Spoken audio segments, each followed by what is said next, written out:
وعن ابی ہریرہ رضی اللہ تعالی عنہ قال اتى اعرابی النبی صلی اللہ علیہ وسلم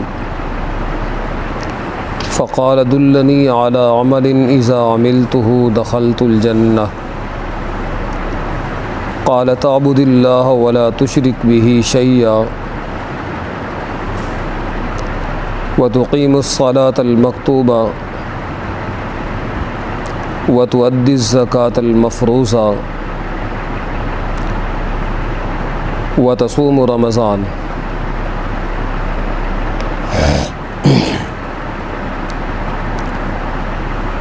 والذی نفسی بیدہ لا ازید علی ھذا شیئا ولا انقص منہ فلما ولا قال النبی صلی اللہ علیہ وسلم من سرہ ان ینظر الی رجل من اہل الجنة فلینظر الی ھذا متفق علیہ۔ او کما قال رسول اللہ صلی اللہ علیہ وسلم سبحان ربک رب العزة عما یصفون وسلام علی المرسلین والحمد للہ رب العالمین۔ اللہم صلی علی سیدنا و مولانا محمد وعلی آل سیدنا و مولانا محمد وبارک وسلم ثم صلی علیہ۔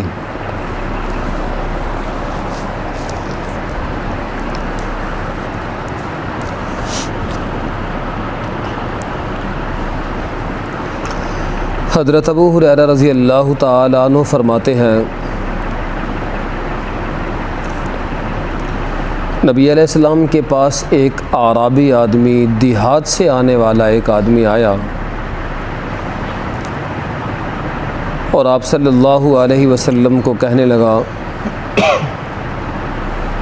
کہ آپ مجھے ایک ایسے عمل کے بارے میں بتائیں، کوئی ایسا کام کرنے کا آپ مجھے بتائیں، میں وہ کام کروں تو دخلت الجنۃ، میں جنت میں داخل ہو جاؤں۔ میری غرض اور میرا مقصود زندگی یہی ہے کہ مجھے جنت مل جائے۔ کوئی آسان سا نسخہ، کوئی سہل سا عمل بتائیے جس کی وجہ سے میں جنت میں داخل ہو جاؤں۔ آپ نے فرمایا تعبد اللہ ولا تشرک به شیئا۔ پہلے نمبر پہ آپ صلی اللہ علیہ وسلم نے فرمایا عبادت صرف اور صرف ایک اللہ کی کر اور اس میں کسی کو شریک نہیں کرنا۔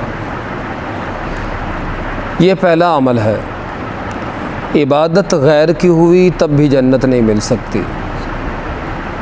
عبادت اللہ کی کرے اور ساتھ شرک بھی کرے تب بھی جنت نہیں مل سکتی۔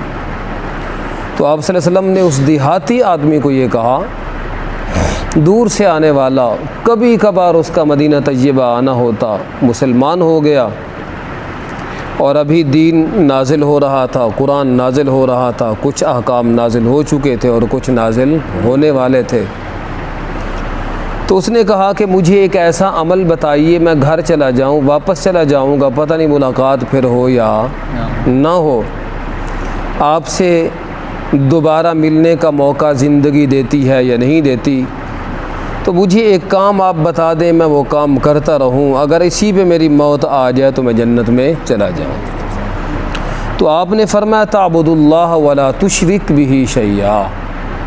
سب سے پہلی بات تو یہ ہے کہ عبادت صرف اور صرف ایک اللہ کی کرنی ہے، اور یہی اسلام کا مقصود ہے اور یہی اسلام کا مین اور مرکزی مقصد ہے۔ صحابہ کرام رضی اللہ تعالی عنہم اجمعین جب بھی وہ علاقہ فتح کر کے لوگوں کے ساتھ ملاقات کرتے تو لوگ ان سے پوچھتے بھئی آپ علاقے پہ علاقہ فتح کر رہے ہو اور اسلام کی سرحدات وسیع سے وسیع تر ہوتی جا رہی ہیں، تمہاری غرض کیا ہے؟ کشور کشائی ہے، جہان بانی ہے، حکمرانی آپ کا مقصد ہے کہ آپ دنیا اور دھرتی پہ اپنا ایک حکومت کا اور اقتدار کا نظام قائم کرنا چاہتے ہیں، جس طرح بادشاہوں کے نظام ہوتے ہیں۔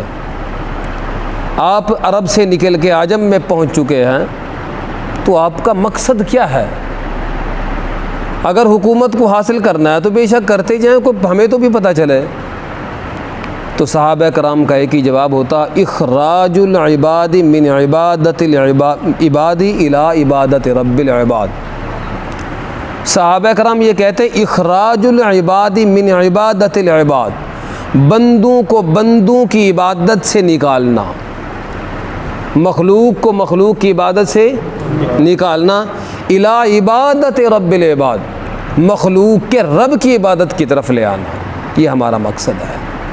ہمارا مقصد یہ ہے، یہ فتوحات کرنے کا، جہاد کرنے کا، علاقے فتح کرنے کا، ہمارا مقصد یہی ہے کہ دنیا غیر اللہ کی عبادت سے نکل آئے، مخلوق کی عبادت سے نکل آئے۔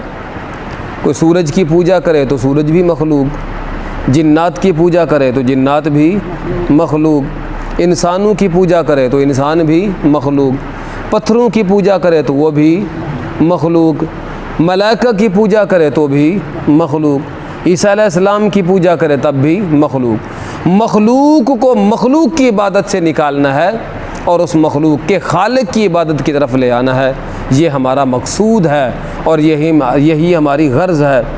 تو اصل غرض زندگی کی جو مین اور مرکزی جو مقصد ہے وہ یہی ہے، تعبد اللہ ولا تشرک بہ شیئا، اللہ کی عبادت کرتا رہے خالص، چھوٹی ہو بڑی ہو، فرض ہو واجب ہو سنت ہو، نظر ہو نیاز ہو، مالی ہو بدنی ہو، لسانی ہو قولی ہو، تسبیحات ہوں تقدیسات ہوں تعریفات ہوں، حمد ہو ثنا ہو، قومہ ہو جلسہ ہو، قادہ ہو، جو کچھ بھی آپ نے کرنا ہے کس کے لیے کرنا ہے؟ ایک اللہ کے لیے کرنا ہے۔ ولا تشرک بہ شیئا، تو اللہ کی اس عبادت میں کسی کو شریک، پہلا کام یہ کرنا ہے۔ دوسرے نمبر پہ فرمایا وتقیم الصلاۃ، نماز کو قائم کرتے رہنا ہے، نماز کو قائم کرتے رہنا ہے۔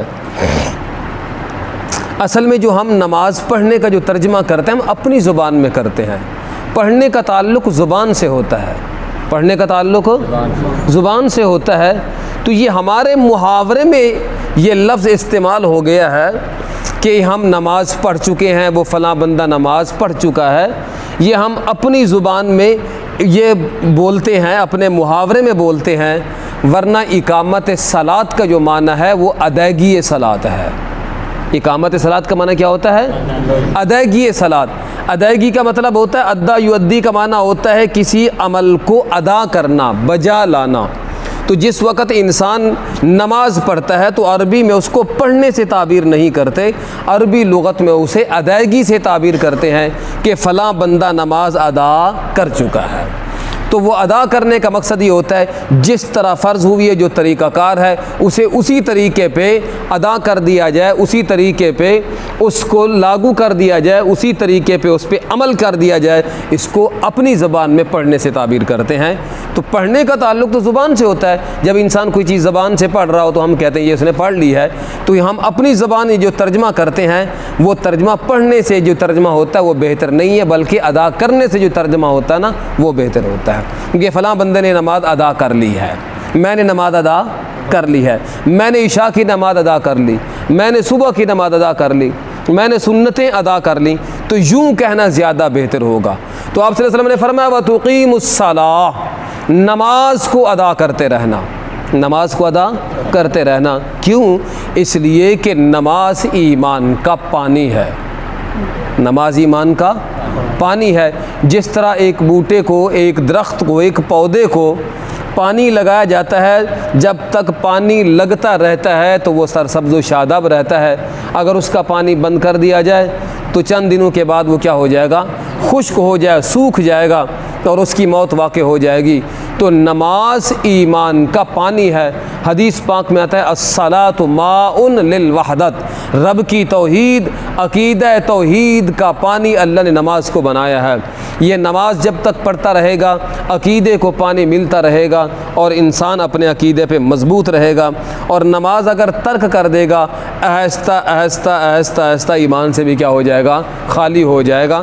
اس عمل نہ کرنے کی نحوست ایسی ہوتی ہے کہ پھر وہ بد عقیدگی کی طرف جاتا ہے تو اسے پرواہ نہیں ہوتی، وہ شرک کرتا ہے تو اسے پرواہ نہیں ہوتی، وہ جرائم بھی کرتا ہے تو اسے پرواہ نہیں ہوتی، کیونکہ اس کے ایمان کے اندر جو طاقت اور قوت ہوتی ہے وہ ختم ہو چکی ہوتی ہے۔ ہے اس کا ایمان وہ ایک نیم مردہ جو ہے وہ ایمان ہوتا ہے جس میں طاقت و قوت نہیں ہوتی، لیکن جو بندہ ایمان کے ساتھ نماز ادا کرتا رہتا ہے اس کے ایمان میں طاقت اور قوت ہوتی ہے۔ فرمایا وَتُقِيمُ الصَّلَاةَ، نماز ادا کرتے رہنا ہے، المکتوبہ جو فرض نماز ہے، جو کیا ہے؟ فرض نماز ہے۔ باقی جو نمازیں ہیں، جو نوافل ہیں، وہ تو آپ پہ فرض نہیں ہے، اگر آپ ادا کریں گے تو ٹھیک ہے اور نہیں کریں گے تو کوئی گناہ نہیں ہے، مگر فرض نماز میں کسی قسم کی کوئی چھوٹ نہیں ہے۔ یہ جملہ پڑھ کے اور یہ بات پڑھ کے کچھ ایسے منکرین ہیں جو سنتوں کا انکار کرتے ہیں اور کہتے ہیں سنت نماز میں داخل ہی نہیں ہے، سنت نماز میں داخل ہی، کیونکہ نبی علیہ السلام نے کس کی بات کی تھی؟ فرضوں کی بات کی تھی، اور بعد میں اس صحابی نے یہ بھی کہا تھا کہ میں اس سے نہ کچھ کم کروں گا نہ ہی زیادہ کروں گا، نہ کم کروں گا نہ زیادہ کروں گا۔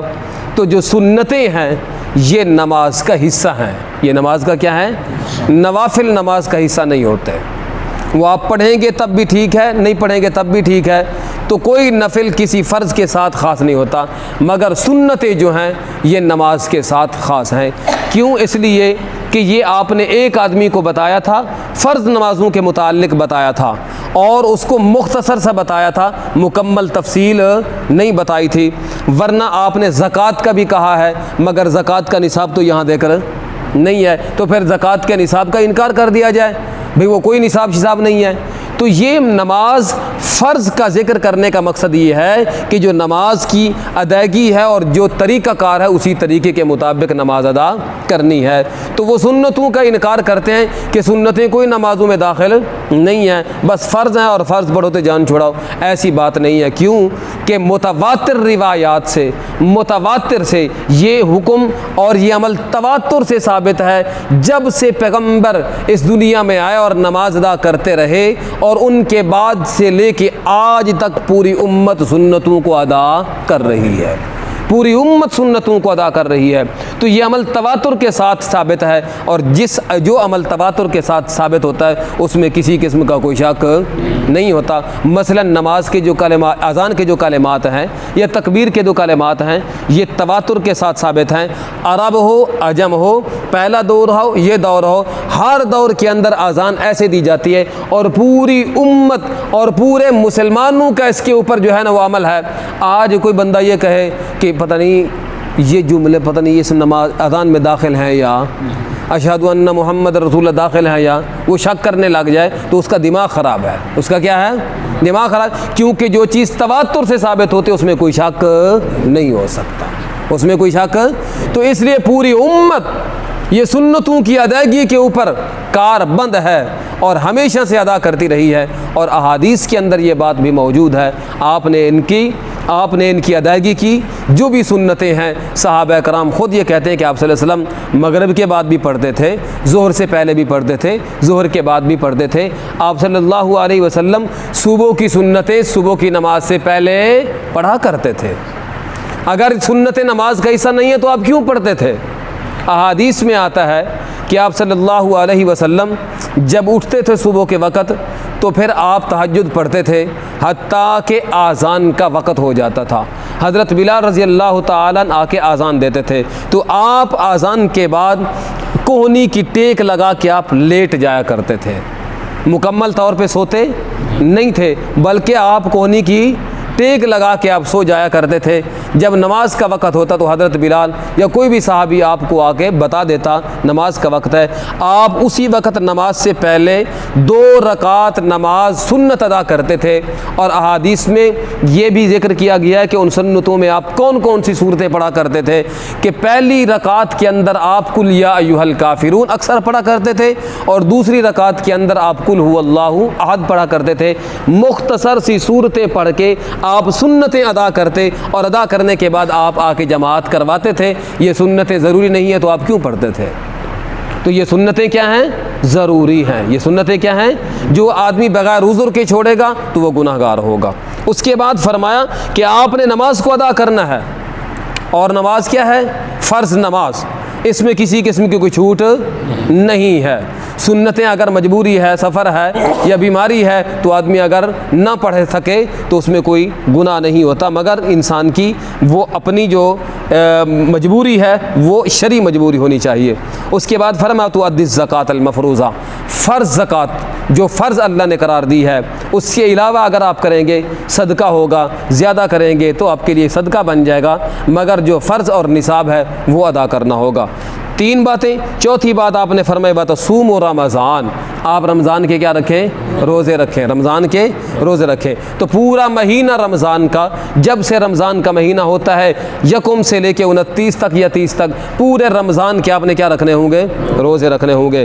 4 باتیں یہ آپ صلی اللہ علیہ وسلم نے فرمایا یہ جاؤ اور کرو، اس کے بعد جو تفصیل آتی جائے گی آپ تک پہنچ جائے گی، نہ بھی آپ تک پہنچی تو اسی پہ آپ عمل کرتے رہنا، اسی پہ عمل کرتے رہنا۔ وہ بندہ نبی علیہ السلام سے یہ بات سننے کے بعد کہتا ہے والذی نفسی بیدہ، قسم اس خدا پاک کی جس کے قبضہ قدرت کے اندر میری جان ہے، مجھے اس ذات کی قسم ہے لا ازید علی ھذا شیئا ولا انقص، جو آپ نے بتایا ہے میں اس پہ زیادہ بھی نہیں کروں گا اور اس سے کم بھی نہیں کروں گا، اس سے کم بھی نہیں کروں گا۔ تو یہ اطاعت کا سب سے بہترین پہلو ہوتا ہے کہ مکمل طور پہ جیسے انسان کو جو بات معلوم ہو اسی طرح کرے، اس میں کمی زیادتی نہ ہو۔ اگر اس میں زیادتی کرے گا تب بھی اطاعت نہیں ہوتی، اور کمی کرے گا تب بھی نہیں ہوتی۔ یہی وہ بات ہوتی ہے کہ پیغمبر جو دین کا مبلغ ہوتا ہے، مبلغ کا معنی ہے تبلیغ کرنے والا، اور پیغمبر وہی بات پہنچاتا ہے جو رب کی طرف سے اسے ملتی ہے۔ پیغمبر اس بات میں کمی بھی نہیں کرتا، زیادتی بھی نہیں کرتا۔ اگر کمی کی جائے یا زیادتی کی جائے وہ تبلیغ نہیں، وہ تحریف ہو جاتی ہے، وہ تحریف بن جاتی ہے۔ تو اس لیے رسول اللہ صلی اللہ علیہ وسلم کو کہنے لگا میں اطاعت کا حق ادا کروں گا، نہ میں کم کروں گا نہ میں زیادہ کروں گا، اور یہی اطاعت کا حق ہوتا ہے، کیونکہ ایک صحابی یا ایک مسلمان کو اعمال میں کمی زیادتی کا حق نہیں ہے، ایک مسلمان کو کمی زیادتی کا حق نہیں ہے۔ شارع جو ہوتا ہے، جو شریعت کو نافذ کرنے والا ہوتا ہے، وہ کمی بھی کر سکتا ہے، زیادتی بھی کر سکتا ہے، چونکہ اس کو یہ عمل وہاں تک ملا تھا تو اس نے کہا جب تک مجھے کوئی اور حکم نہیں ملے گا میں اسی پہ عمل کرتا رہوں گا۔ تو نبی علیہ السلام کو کہنے لگا اور یہ تسلی دی، اطمینان دلایا کہ جیسے آپ نے کہا ہے ویسے کروں گا۔ آپ صلی اللہ علیہ وسلم سے اجازت مانگی، اجازت لے کے چلا گیا، پیٹ پھیر کے جا رہا تھا۔ آپ نے فرمایا جو بندہ کسی جنتی کی زیارت کرنا چاہتا ہے تو اس بندے کی زیارت کر لے، جو بندہ کسی جنتی کی زیارت کرنا چاہتا ہے تو اس کی کیا کر لے؟ زیارت کر لے۔ اور وہ بندہ چلا گیا، آپ نے دنیا کے اندر اس کی کیا ہے؟ جنت کی بشارت دے دی، جنت کی بشارت دے دی۔ اسی طریقے سے ایک اور صحابی کے متعلق بھی آتا ہے، نبی علیہ السلام سے آیا، اسلام کا کلمہ پڑھا اور کلمہ اسلام کا پڑھ کے جانے لگا تو راستے میں گیا تھا اور اس پہ موت آ گئی۔ لوگوں نے آپ صلی اللہ علیہ وسلم کو بتایا، آپ صلی اللہ علیہ وسلم جب اس کے پاس پہنچے تو دیکھا وہی آدمی ہے، اس پہ موت آ چکی ہے۔ اسلام کا کلمہ پڑھا، ایک عمل بھی نہیں کیا تھا، ایک عمل بھی نہیں کیا تھا، ایک نماز بھی نہیں پڑھی تھی، زندگی نے وفا نہ کی، موت نے موقع ہی نہیں دیا کسی عمل کے کرنے کا، تو وہ آدمی دنیا سے چلا گیا۔ آپ نے فرمایا جس بندے نے جنتی دیکھنا ہو تو یہ جنتی پڑا ہوا ہے، یہ جنتی پڑا ہوا ہے۔ تو اس لیے جب انسان رب کی رضا سامنے رکھ کے دین کو سعادت اور اپنے لیے فخر سمجھتے ہوئے کہ یہ میرے لیے ایک سعادت کی بات ہے، خوشی خوشی عمل کو قبول کر لیتا ہے، ایسے انسان کا ہر عمل اللہ کے دربار میں کیا ہوتا ہے؟ قبول ہوتا ہے اور جنت کا باعث بنتا ہے۔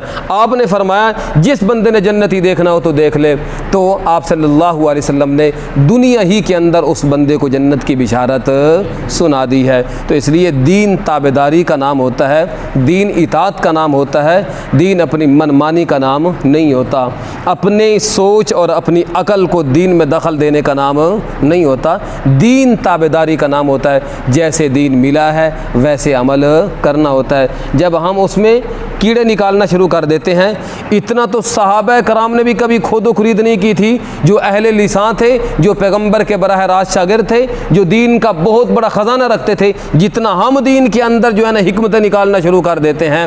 ہمیں صرف اور صرف صحیح احکامات اور صحیح احادیث اور جو دین کی صحیح باتیں ہیں اور پیغمبر کا جو طریقہ اور پیغمبر کو اسوہ ہے اس کو مد نظر رکھ کے زندگی گزارنی چاہیے، اپنی طرف سے حکمتیں نہیں جھاڑنی چاہیے، اس کا یہ فائدہ ہوگا، اس کا کیا ہوگا، یہ فائدہ ہوگا۔ یوں کریں تو یہ مجبوری ہوتی ہے، رب کو پتہ نہیں تھا کہ بندہ مجبور ہو جائے گا۔ جو شرعی مجبوری ہوتی ہے اللہ نے اس کا لحاظ رکھا ہے، جو ہم اپنی مجبوریاں بناتے ہیں شرعی طور پہ وہ کوئی مجبوری نہیں ہے، اللہ نے اس کا کوئی لحاظ